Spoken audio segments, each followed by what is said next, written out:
उम्मीद है भारत बड़ा इलाकाई तनाज़ा पैदा करने वाला रद्द-ए-अमल नहीं देगा। पाकिस्तान को दहशतगर्दी के खिलाफ भारत से ताउन करना होगा। नायब अमरीकी सदर का इंटरव्यू। अमरीका का पाकिस्तान और भारत को कशीदगी का जिम्मेदाराना हल निकालने का मशवरा। फरीकैन ऐसा हल निकालें जिससे इलाकाई इस्तेहकाम बरकरार रहे। तर्जुमान अमरीकी महकमा खारजा की प्रेस ब्रीफिंग।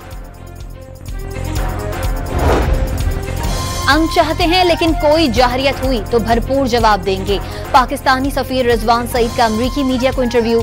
भारत को अपनी नाकामियों का मलबा पाकिस्तान पर ना गिराने का मशवरा। भारत की जानिब से वीजा मनसूखी से कई पाकिस्तानी अटारी बॉर्डर में फंसे रह गए।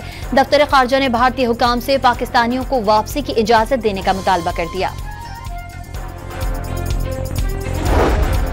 मोदी सरकार की इंतहा पसंदी ने खत्ते का अमन दांव पर लगा दिया। मुशीर इत्तलाफ खैबर पख्तूनख्वा ने कौमी इत्तेहाद के लिए सियासी कैदियों की रिहाई नागुज़ीर करार दे दी। सुप्रीम कोर्ट ने 9 मई को तोड़फोड़ और लोगों को उकसाने के केस में पीटीआई सेनेटर एजाज चौधरी की जमानत मंजूर कर ली।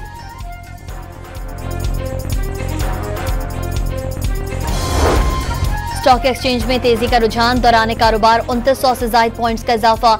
इंडेक्स 1,13,800 पॉइंट से ऊपर जा पहुंचा। कराची के इलाके गुलशन हदीद में समंदरी बाबा मजार के करीब तेज रफ्तार बस उलटने से अमवात 4 हो गईं। 25 अफराद जख्मी हुए जिन्हें अस्पताल मुंतकिल कर दिया गया। अमेरिका ने ईरान से तेल खरीदने वाले ममालिक को पाबंदियों से खबरदार कर दिया। तेहरान से डील करने वालों को वाशिंगटन से कारोबार की इजाजत नहीं होगी। ट्रंप की वार्निंग। इस्लामाबाद और पंजाब के मुख्तलिफ शहरों में बादल बरस पड़े। गर्मी की शिद्दत में कमी के बाइस मौसम खुशगवार। सिंध और बलूचिस्तान में गर्मी की लहर बरकरार।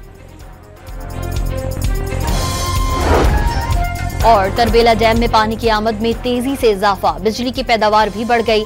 17 में से 12 पैदावारी यूनिट मुकम्मल फाल हैं। उम्मीद है भारत बड़ा इलाकाई तनाज़ा पैदा करने वाला रद्द-ए-अमल नहीं देगा। पाकिस्तान को दहशतगर्दी के खिलाफ भारत से ताउन करना होगा। नायब अमरीकी सदर का इंटरव्यू। अमरीका का पाकिस्तान और भारत को कशीदगी का जिम्मेदाराना हल निकालने का मशवरा। फरीकैन ऐसा हल निकालें जिससे इलाकाई इस्तेहकाम बरकरार रहे। तर्जुमान अमरीकी महकमा खारजा की प्रेस ब्रीफिंग। हम चाहते हैं लेकिन कोई जाहरियत हुई तो भरपूर जवाब देंगे।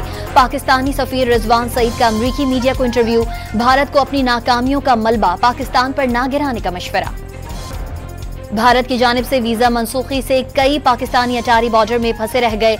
दफ्तर खारजा ने भारतीय हुकाम से पाकिस्तानियों को वापसी की इजाजत देने का मुतालबा कर दिया। मोदी सरकार की इंतहा पसंदी ने खत्ते का अमन दांव पर लगा दिया। मुशीर इत्तलाफ खैबर पख्तूनख्वा ने कौमी इत्तेहाद के लिए सियासी कैदियों की रिहाई नागुज़ीर करार दे दी। सुप्रीम कोर्ट ने 9 मई को तोड़फोड़ और लोगों को उकसाने के केस में पीटीआई सेनेटर एजाज चौधरी की जमानत मंजूर कर ली।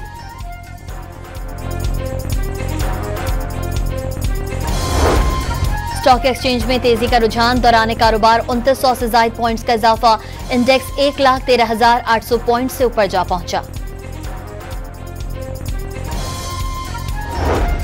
कराची के इलाके गुलशन हदीद में समंदरी बाबा मजार के करीब तेज रफ्तार बस उलटने से अमवात 4 हो गईं। 25 अफराद जख्मी हुए जिन्हें अस्पताल मुंतकिल कर दिया गया। अमेरिका ने ईरान से तेल खरीदने वाले ममालिक को पाबंदियों से खबरदार कर दिया। तेहरान से डील करने वालों को वाशिंगटन से कारोबार की इजाजत नहीं होगी। ट्रंप की वार्निंग। इस्लामाबाद और पंजाब के मुख्तलिफ शहरों में बादल बरस पड़े। गर्मी की शिद्दत में कमी के बाइस मौसम खुशगवार। सिंध और बलूचिस्तान में गर्मी की लहर बरकरार। और तरबेला डैम में पानी की आमद में तेजी से इजाफा। बिजली की पैदावार भी बढ़ गई। 17 में से 12 पैदावारी यूनिट मुकम्मल फाल हैं।